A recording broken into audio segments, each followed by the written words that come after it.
Matt Dollar. Great shot.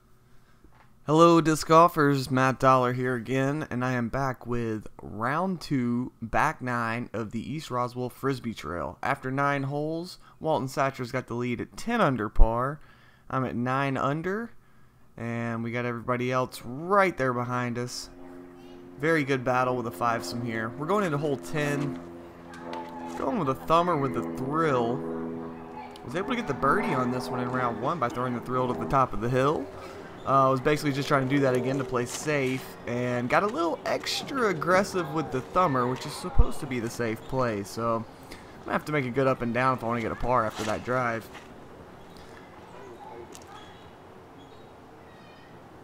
Man, Walton just threw a beautiful tee shot there.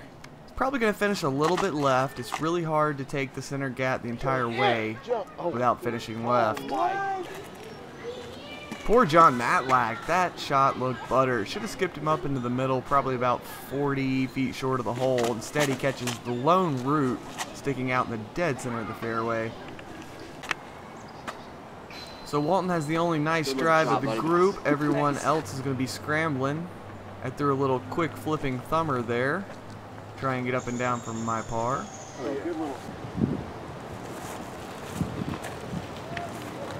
Hole 10's a pretty tough par 3, and if you don't have a great drive and you have to throw an approach shot, you have to be careful, because as soon as you get to the basket, there's a downhill slope behind it with plenty of trees to make an obstructed par putt. So Walton threw that great drive, but he wasn't able to convert on the birdie. And looks like we'll have no birdies here on hole number 10.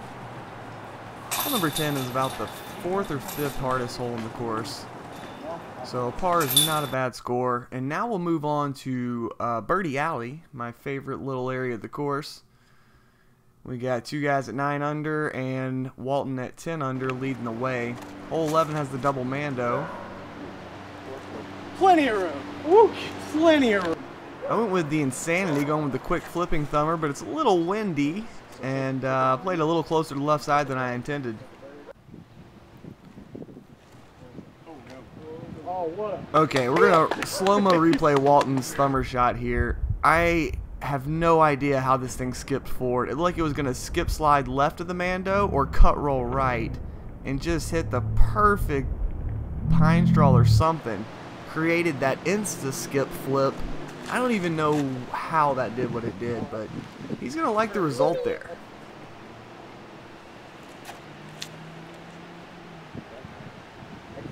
Joey throws a beautiful little touch forehand. He really has this hole dialed in. So easy to go deep on this hole, and if you do, you almost always have a little bit of a tricky comebacker if you miss your putt because of the elevated basket. Matlack gets unlucky with that roll. His putt wasn't great, but it was almost in there. Definitely not a hole you want to take a bogey on. Everyone else is going to card the 2. So Walton will still hold that 1-stroke lead over Joey and myself. And we'll move on to hole 12. It does have the OB pond area in the middle of the fairway, as you can see, roped off. I go fireball thumber there. I thought it was going to take a weird skip left and possibly roll away. I was very happy when it just skipped straight up and stayed down. Dustin's going to turn his over a bit too much, catch that tree, and he's going to be out of bounds. There is a drop zone on this hole, which gives you about a 40-foot downhill scary putt that if you miss, you'll have another long uphill comeback putt. So we'll see Dustin throw from there in a moment. Oh no, Joey catches the boards on the backside, defining that little OB area, and he'll be out of bounds as well. He'll also have to go to the drop zone.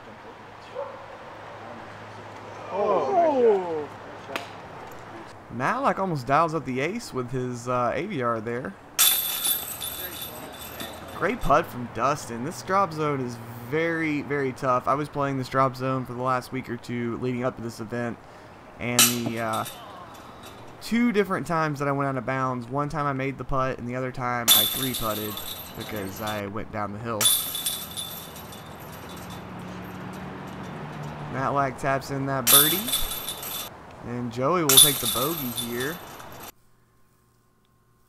So after hole number 12, Walton maintains the 1-stroke lead over myself, and I got a 2-stroke lead over third place. We'll move on to hole 13, going Tomahawk Insanity, 3 holes in a row, starting here. That was friendly. Walton's also going to go Tomahawk. Not sure what his Tomahawk disc of choice is, but he throws a very nice one there and should give him a putt, probably inside 25 feet. Matlack's going to take that right side hyzer route. Bank shot in. Bank shot in. It was a good line, just has a little too high in the air, and that creates a little bit extra fade, and so he'll catch a late tree and kick left. So he should still have a long birdie look though. Oh yeah. Oh, there you go. Yes. Very friendly kick for Dustin there. It's probably going to get him in circles. Inside the circle or right at the circle's edge after hitting one of those early trees. And Joey's going to also hit an early tree. He'll have a long jump putt approach. Ooh, good head. Almost rings that one up. Dustin able to convert the birdie after getting that nice kick. Matlack with the not so nice kick, but he will also convert his birdie. Train range. Yeah, inside 25 feet is right for Walton, more like inside 12 feet. And he'll card the nice birdie there with his Tomahawk. And I will also card the birdie, putting here with my soft Indy.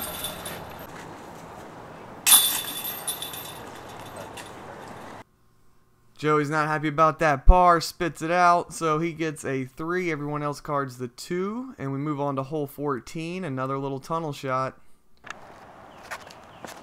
Tomahawk Insanity. Sit.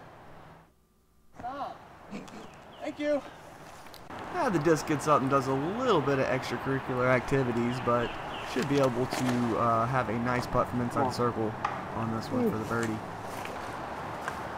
Walton's Tomahawk veers right. Of the 3 Tomahawk holes in a row, this one's definitely the toughest to fit in the initial gap, but it definitely sets up very good for it because there's a right side gap and a left side gap once you hit the initial gap. Dustin throws a nice backhand. Hyzer's a little too much, and back-to-back holes, he's going to get a little friendly tree love there. Rolls him back into the fairway. Should be putting inside the circle. Turn. That'll work. I gotta assume that was like one of Joey's PA3s or maybe a PA4. I don't know. It was something really flippy putter. And then that was Walton throwing a harp on his upshot there. Go. Matlack gives it a good bid, comes up a little short. And Dustin converts back-to-back birdies off of good tree kicks.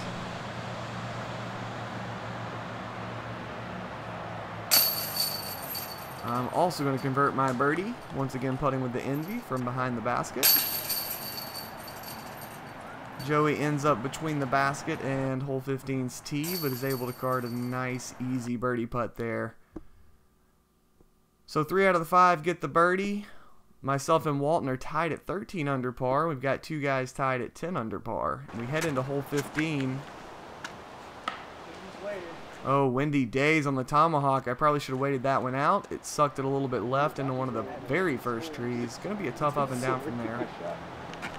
Dustin throws the backhand and does an excellent job of it. If you throw the backhand, you're mainly just challenging that one tree in the middle of the fairway that has the light shining on it. And if you miss it right or left and continue to go straight with a little fade, you'll almost certainly get down on the green. You do have to be a little careful though, because it's easy to go deep if you do peer the gap, and there is an OB path behind the basket and to the left of the basket. Walton's Tomahawk went a little off course to the right, but there's a lot of trees over there, so he probably will get stopped up for a birdie putt. I'm going to go with that soft Indy again with electron plastic. Little sidearm approach.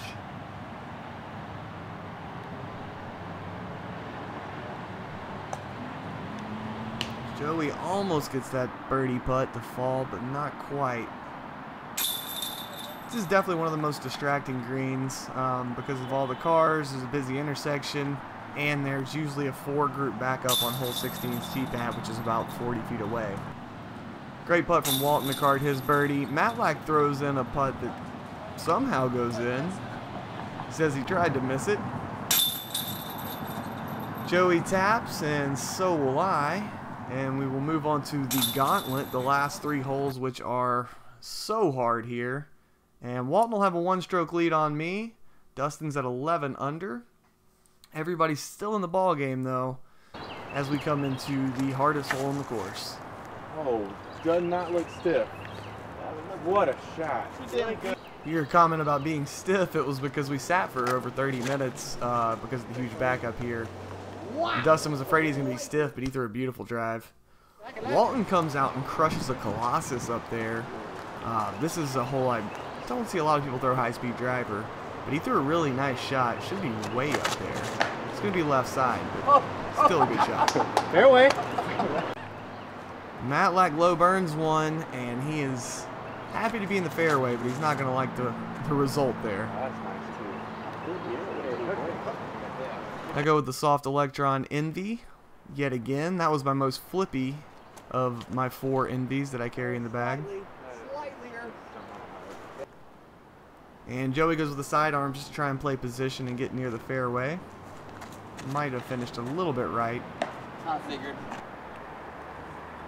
So you're about to see how mean this hole can be. Matlack's drive was center, but it was low, and then he was forced into that left side action after hitting that second tree. Joey hits a tree on his second shot and almost, I guess he advances about 10 or 15 feet, then throws an amazing third shot. Should give him a putt to save the 4, which is a par, and a really good score on this hole. Dustin says I'm not done yet. Takes a good tree kick for the 3rd hole in a row. I'm not sure if it'll advance him far enough down there for a look at the birdie, but it might.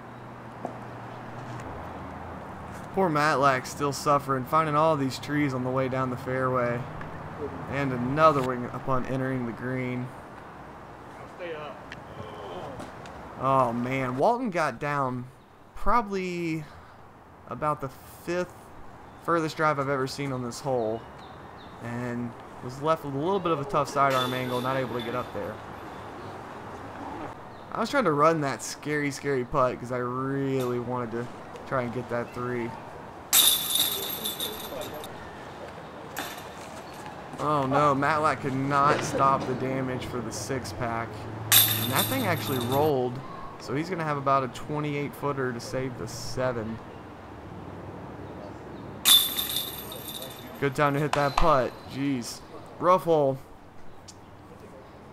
I'll be putting with another one of my soft Envies coming back here.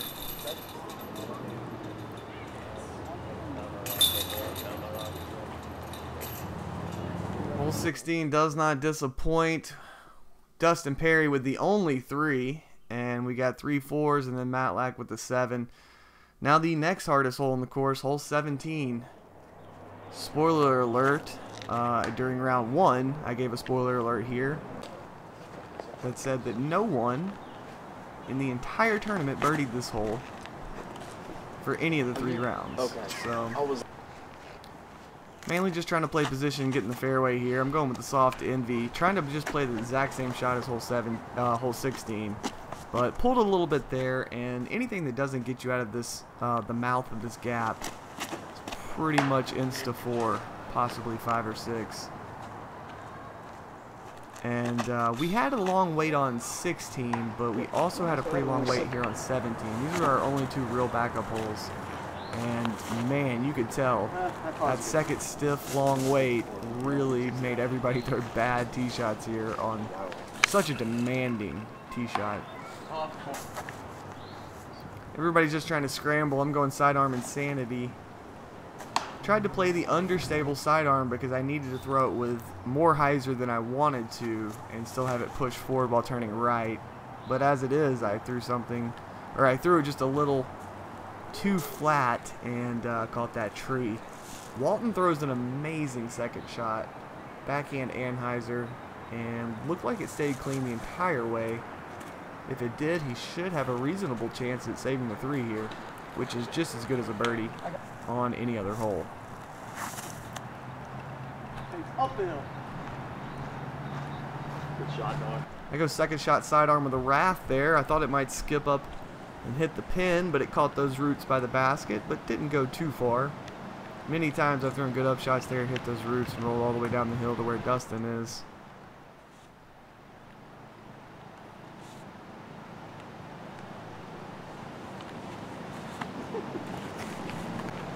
Not sure what happened with Joey's putt there. He almost put himself in position to try and save the 3, but man, hole 17 is a tough one. Walton's got the chance to save the 3 though. A little left side, but it's in there. Great save from Walton.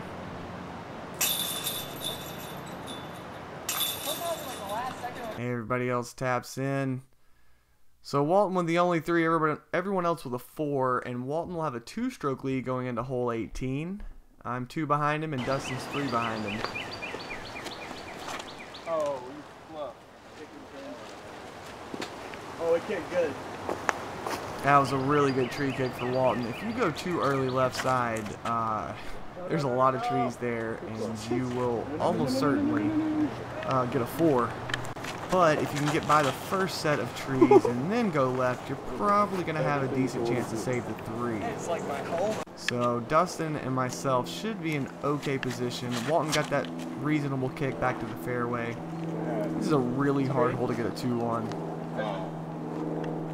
That's why I referred to 16, 17, 18 as the gauntlet, because all 3 holes are just incredibly tough. You come out of these 3 holes with par, which is 4-3-3, then you feel like you did something really good. So everyone finds a tree on the tee shot. Now we're just going to be playing the scramble game. Walton's going to have a hyzer putt around some stuff. Oh, that is another lovely branch. That one was actually going to land deep on the backside of that hill, and a lot of times they roll down to the playground. But that branch knocked it out of the sky and should give Walton about, I don't know, inside the circle for sure. Try and save par. My insanity must have rolled back to the middle, so I just lay up.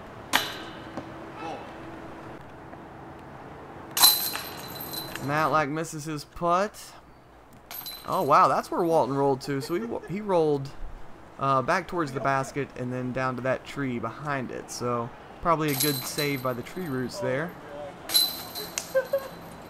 Oh, Matlack takes a 5.